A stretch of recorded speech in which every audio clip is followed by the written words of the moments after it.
Sam, what are they going to do? Because it just seems like after Anthony Davis, the board is wide open. Yeah, well, and that's the interesting thing. This draft is probably, you know, talking to a general manager said it's probably 40 players deep and guys that can come in and maybe make an impact, maybe not a huge impact, but an impact. And there's probably 23 spots, you know, 40 players for those 23 first 23 spots. So it's going to be very interesting, and we don't really know who's going to, we know who's going to go 2 through 7, but we don't know in what order. We have a pretty good idea anyway. So anything can happen. You know, the Cavaliers are probably, it sounds like they are trying to get that second pick from Charlotte, but that's not going to be easy simply because nobody's in this business to do anybody else favors. Right. So, and if they do that, you know, it sounds like Bradley Beal from Florida would be their guy. Now, if they can't do that, Washington at number 3 seems almost a shoo-in to take Beal, and then the Cavaliers would have to go in another direction. So, but anything could happen. You know, Charlotte could end up keeping that pick and drafting Thomas Robinson, and then all of a sudden the Cavs might have to choose between Harrison Barnes at 4 or Kid Gilchrist at 4 out of Kentucky. So a lot of things could happen, and we really aren't going to know until the actual draft unfolds, I think. All right, so you've got the number 4 pick. So let's just say this. Kid Gilchrist, Harrison Barnes, Bradley Beal. One of those 3 is there. They're going to take one of those 3. I would think so, but you have to factor in Andre Drummond, too, the big guy out of Connecticut, and I know a lot of people don't want to hear about that. You know, it seems like a lot of Cavs fans are shying away because he's probably not going to be the type of offensive player that they need right away. He's not going to make an offensive Project impact. is the word that we hear. Defensively, he's probably ready for the NBA right now. Okay. But, you know, he's a natural defensively, but I don't know if offensively, you know, you're looking at a guy who's probably ceiling his rookie year is 7-8 points a game. Let's go back and talk about the trade, especially because Sacramento's got a couple picks that maybe 6 and 11, right? Right. And then Cavs have Portland. 4, or Portland, I'm sorry. Yeah. And Portland's got 4 and 24. So, or we have 4 and 24. Right. I know it makes sense somehow. Right. But you know, you could say, well, maybe they want to do a deal.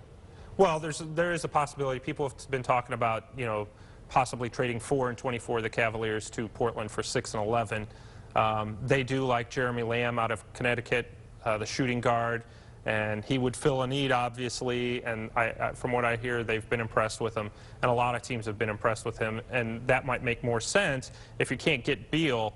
The guy, say if they want Beal, I can't even say for certain that's what they want, but let's just say that's a scenario. If they want Beal and he goes to Washington at 3, then maybe you look at trading 4 and 24 for 6 and 11 with Portland.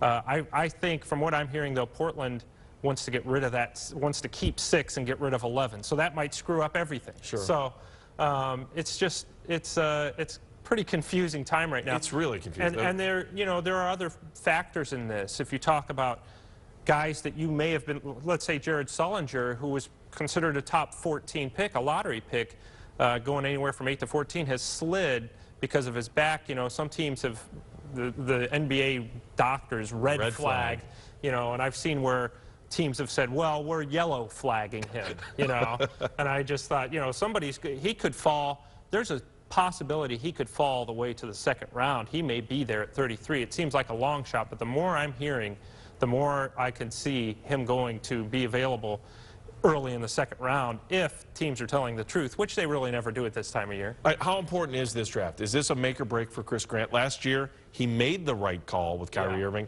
I think that, look, I don't want to bring in the LeBron factor. LeBron got his ring. Yeah. Cavs have got to move in a direction where they're going to make the playoffs next year. I think the fans have supported this team for 2 years. They understood it was going to be regrowing, but I think they want playoffs now. I think they're going to, you know, I think they'll take a step toward the playoffs next year. It'll be difficult because they're going to be so young.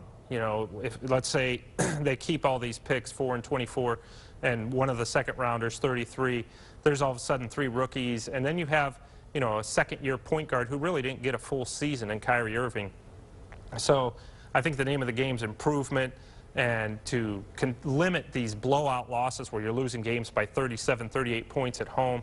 I think those are the positive steps that you need to take. The playoffs would be probably a little bit of a long shot, but you know, Irving's that kind of talent. Now, if they get a guy who equals his talent at pick number 4 or even 24 this year, then it's a possibility. But I wouldn't call it a make or break draft, but it's pretty critical. It'll be a defining year. Alonzo Gee, earlier this week, you said the Cavs, they got to get him. They want him, and they're not going to. Well, it sounds like they will match any offer he gets, unless it's astronomical, which I don't foresee that happening on the free agent market. I think he'll get a pretty decent deal, and I think they'll match it. All right, in a perfect world, Thursday night, what happens for the Cavaliers?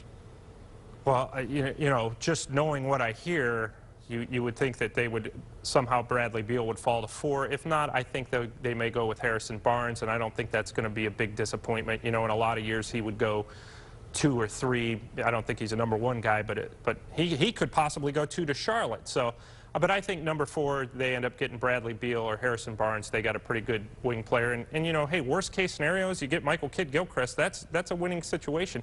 And I even say if they end up getting Thomas Robinson, who's a power forward, be just fine with that. He's a really good rebounder, and he's developing as a scorer, and he's a winner, and he plays with a lot of confidence. So, perfect situation, Bradley Beal. Anything else is still a victory, though, I think. And there's no way they use all 4 picks. They trade one of those second rounders, try to do something with it. Or if they do use it, they send them back to Europe. One of those kind of deals? Or send somebody over to Europe? You know, no, I think they could keep all 4. You know, that's what the D-League's for. And you know, number 34 could, whoever, one of those guys, 33 or 34, could end up going down to the D-League. But, yeah, I don't think there's any way they bring 4 rookies to training camp, and not because they don't like 4 rookies. It's just you're not going to really get anywhere with as young as they already are, and losing Antoine Jameson and Anthony Parker. You're going to have to fill some of these slots with veterans. So I think they could use all 4. It's unlikely, though. Sam Amico, make sure you read him every day on FoxSportsOhio.com. Thank you for your time. We appreciate it.